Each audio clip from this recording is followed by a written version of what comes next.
Mr. District Attorney, starring David Bryan.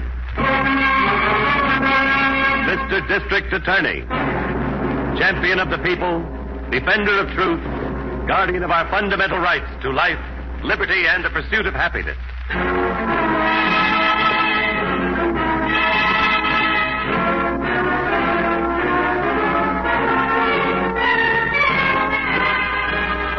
And it shall be my duty as district attorney not only to prosecute to the limit of the law all persons accused of crimes perpetrated within this county, but to defend with equal vigor the rights and privileges of all its citizens.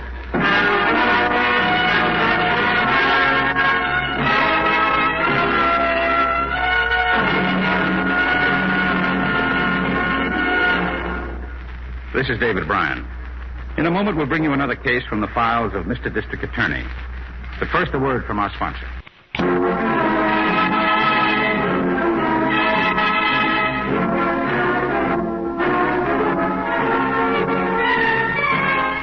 And now, here is our star, David Bryan, as Paul Garrett, Mr. District Attorney.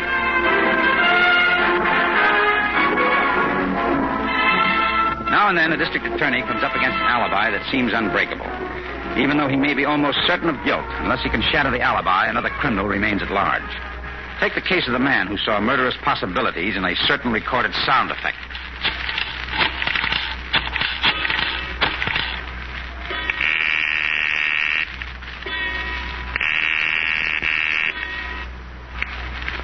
Hello? Mrs. Polk? Yes? This is Mrs. Brenning next door. Oh, yes. Can you come over for a few minutes? There's a certain matter I want to talk to you about. It concerns you and my husband. Why, I don't know what you mean, Mrs. Blenning. I'll be expecting you. Husband. You're home early, Morton. Yes. Have you come to any decision, my dear? I gave you my decision this noon. Absolutely no. Josephine, you've got to listen to reason. George is in serious trouble. I don't want to hear any more about your worthless son. Never should have recommended him for that job at the bank. Absconding with all that money. I've got to have $10,000 at once. Call it a monetary advance if you want to. After all, your will leaves everything to me. That was my mistake. Letting you persuade me to change my will. But I'm going to rectify that mistake tomorrow. In fact, I'll call my lawyer right now. Oh, no, you won't. Don't touch that phone. What's that? Just what it looks like. A recording. Only this is a recording of a woman's scream. I'm pretty far-sighted, Josephine. That's why I had the time motor put on this record player. Now, since I can't get that money one way, I'll get it another. Don't you dare come near me. Put down that knife. What? Me?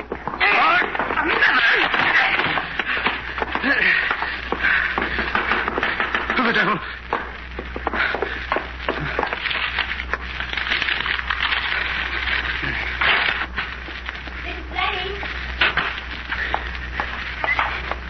Wait a minute, Flora. Don't go in there. Well, your wife told me to come over. Hope it was all right to come in this back door. What's the matter, Morton? I just killed Josephine. You what? Do as I say, or I'll swear you helped me kill her. Morton, are you out of your mind? Listen to me. Go back home. When you hear a scream, come to your window. Look over here. If they question you later, say you saw a man climb out our living room window. You've seen Edwards, Josephine's first husband. Describe him as the man. But what are you going to do? Get an alibi. Patrolman calls in out here in the corner, 4:10. Just that now. Now, get home. Quick. Merciful heaven.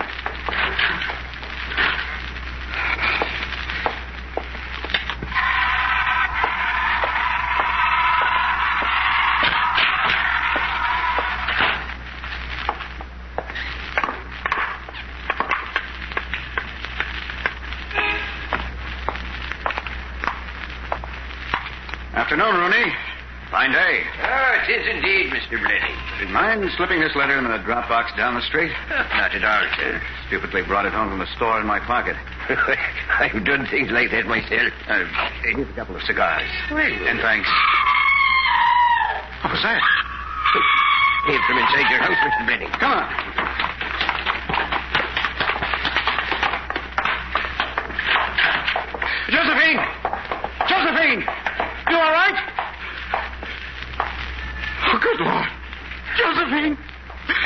Afraid? She's dead, sir. Looks like murder to me. Terrible. I'll be using your telephone, Mr. Blenning, to call the homicide.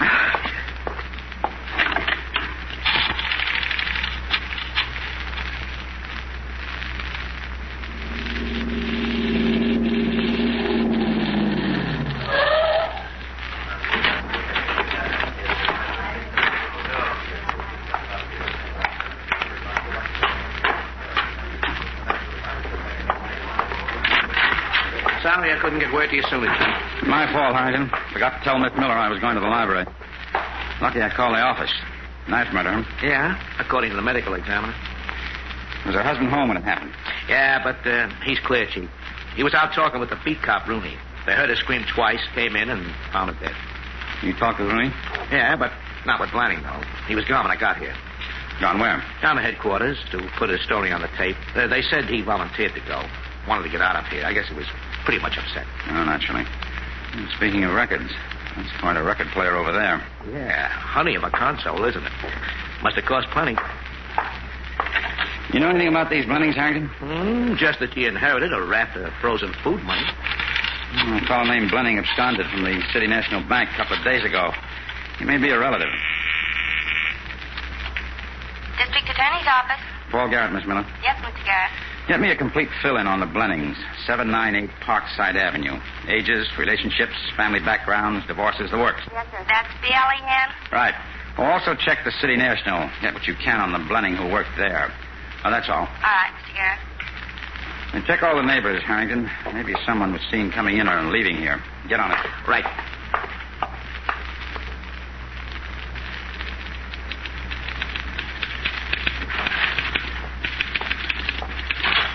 Good morning, Mr. Garrett. Good morning, Miss Miller.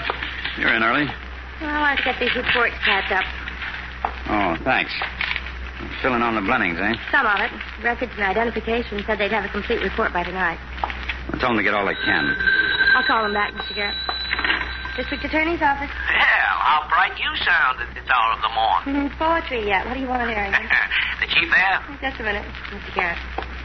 Yes, Harrington? Hiya, Chief. I'm at 800 Parkside Avenue, next house to the Blennings. There's a Mrs. Flora Polk here. Says she saw a guy come out the window time of murder.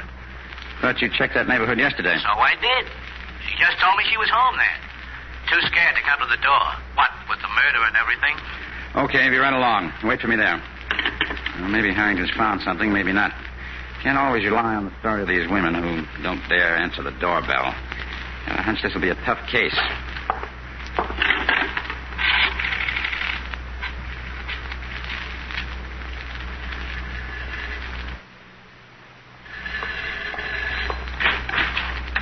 Oh, come in, Chief. Whew.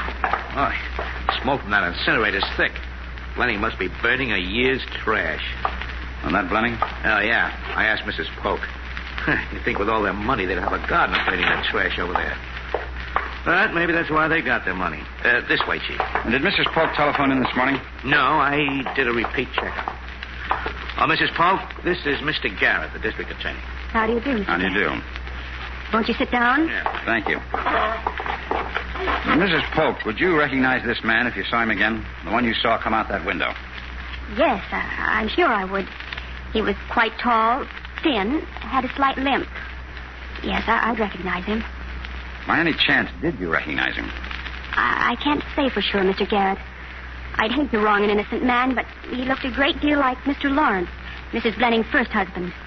Well, how did you happen to see him come out the window? I was sitting here reading, heard a scream, got up and went to the window, just in time to see him. He ran across the yard and into the alley. Well, thank you, Mrs. Polk. You've been very useful.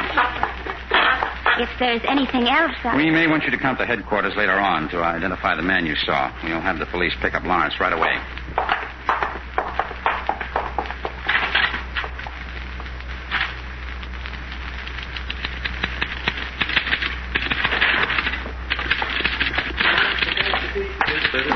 You look like that cat that caught the canary hearing. We did. That is, the chief did. Got Lawrence dead to rights. Did he confess? No, he says he was sick in his apartment for several days. The trouble is he can't prove it. Didn't have a doctor, nobody saw him. But Mrs. Polk took one look at him in the lineup, said he was the man. Quick work. Once in a dog's age, they break that way, Miss Miller. Seemed like a nice guy, though. Kind of bewildered. But you never can tell. Well, congratulations, Chief. For what? For buttoning up this case. Tell me something, Harrington. Would a guy with a bum leg like Lawrence's jump out a window that far above the ground? Well, I don't know. He might. Or he could have come out the door more easily and quickly? Yeah, I see what you mean, Chief. A stranger might have picked the window. Lawrence lived in that house for years. And we're barking up the wrong tree. That's right. We've got to find out more about the people involved. Family undercurrents. Miss Miller. Yes, sir? Call Mrs. Dean, Mrs. Blenning's daughter. Tell her we're coming out to talk to her. Then call O'Brien, Detective Division. Have him put a stakeout on the Blenning's house. Joe Harris, if he's available. Joe's a good man. Also a stakeout on Blenning's store. All right, Harrington. Let's get busy.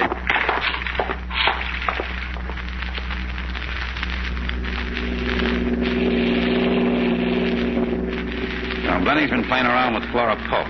Mary Dean could have made that up, Chief. Could be prejudice. I don't think so. But I'm getting a motive and a pattern out of all this. Oh, there's your star.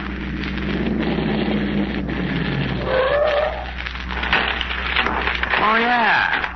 Yeah, I know this neighborhood. A friend of mine used to work at that recording company over there. Sound department. Had to quit.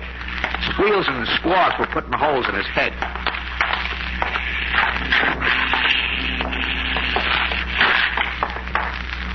I'm Garrett, District Attorney, Mr. Blenning. This is my assistant, Harrington. Haven't had occasion to talk to you before. Now we'd like some information. Well, I'm glad to oblige, Mr. Garrett. What do you want to know? The day your wife was killed, you went home an hour before your usual quitting time. Why? No particular reason, but I do like your manner. Surely you don't suspect anyone other than Lawrence, do you? It's barely possible I do. From the way you said that, I'm glad I have a perfect alibi. That's what you think. And just remember this, Blenning. There's never yet been an alibi so perfect it couldn't be cracked. Put that on your record player.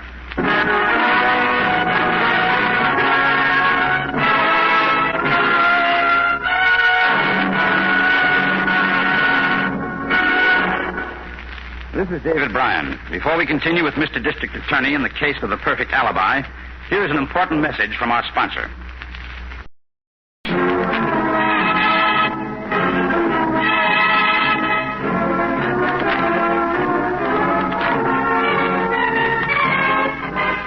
And now back to David Bryan, starring as Paul Garrett, Mr. District Attorney.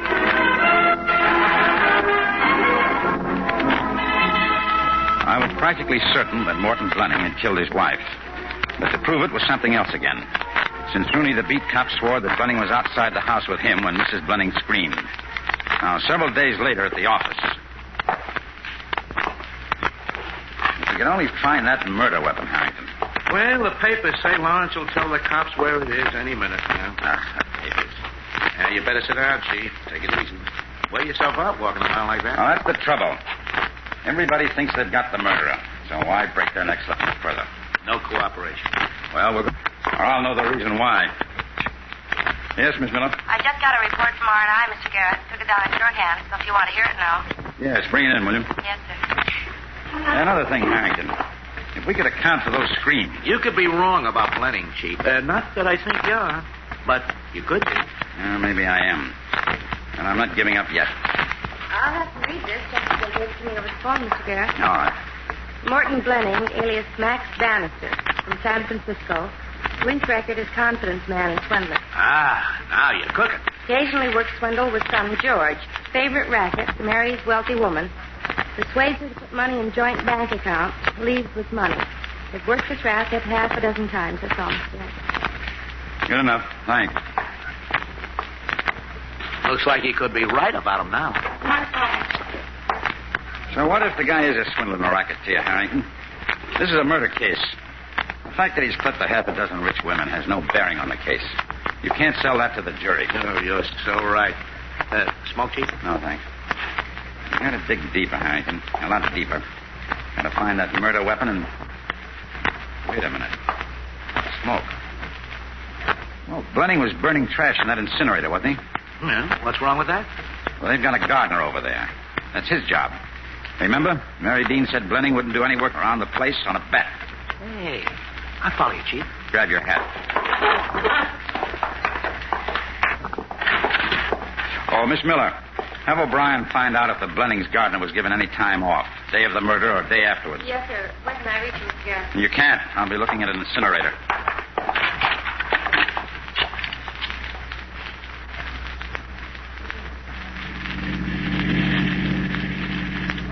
What if the Pope Dame's looking out her window, Chief? I don't think we'll let that stop us, Harrington. Well, no, but she might talk it around. That's okay with me. If the word gets to the killer, might cause him to make a wrong move.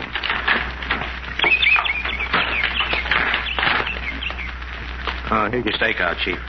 You see anything, Joe? No. All quiet. Need me on this, Mr. Garrett? No. Keep going. Good.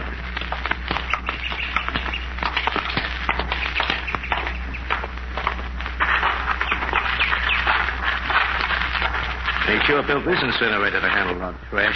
Yeah, it's a big one, isn't it? Yeah. It's a good thing those bushes block off the view from Blenning's house. Well, hand me that rake, Harrington. The iron rake. Mm-hmm. Let me see if there's anything under those ashes. Plenty of them. Don't they ever clean out this pit? It doesn't look that way. You hit something then. Push those ashes aside with your hand. Yeah? No. Where the rake is. Did you find anything? No. Just this piece of a phonograph record. Most of the labels burned off. Throw it back in again, Chief? Yeah, you better hang on to it. It may be no good. Can't overlook a thing, though. Anything else down in there? Not this rake hit metal. No, I guess not. Wait a minute. Hold on. Here's something. Wow. Knife blade. Let me see that. Long-bladed pocket knife. Handle burned off. Doesn't look rusty. Been thrown in there recently. I'll wrap it up in my handkerchief. Yeah, we'll have the lab boys go over it. Might be just what we're looking for. I'll go over that piece of phonograph record, too. You think they were both thrown in with the same lot of trash? I have no idea, Harrington. Let's go.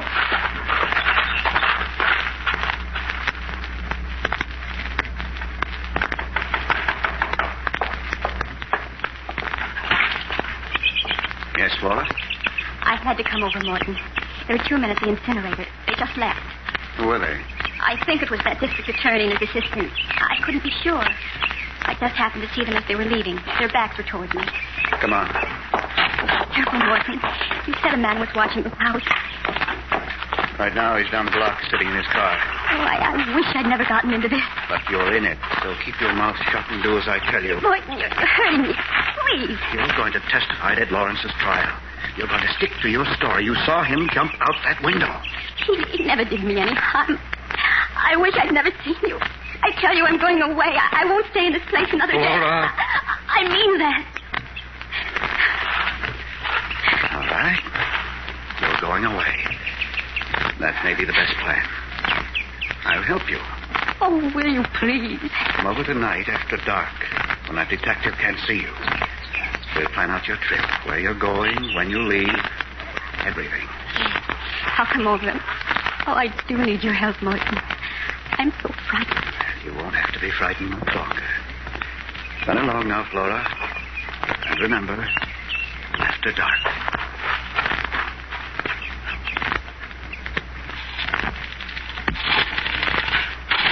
Oh, I was about to call you at the lab, Mr. Garrett. Anything new come in? Yes, Lieutenant O'Brien called. The Blennings gardener was fired the day before the murder. Call Detective Division back. Tell O'Brien the lab found nothing on that knife blade except the maker's name impressed on the metal. San Francisco address. Oh, here it is. I wrote it down. Have O'Brien enlist cooperation of San Francisco police, checking retail stores that sell that make of knife. Right away, Mr. Garrett. Oh, any word from Harrington? Not this afternoon. He said he was going over to that recording company, the one near Blenning's store. Yes.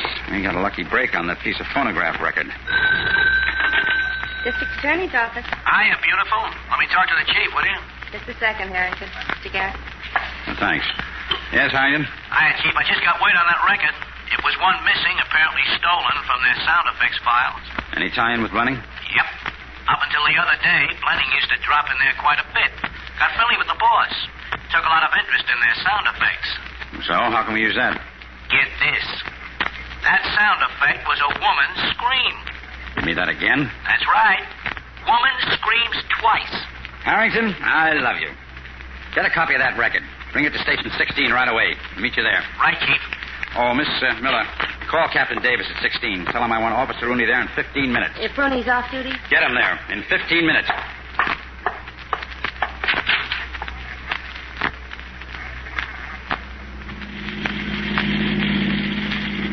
Pretty cute trick, Chief, using that record.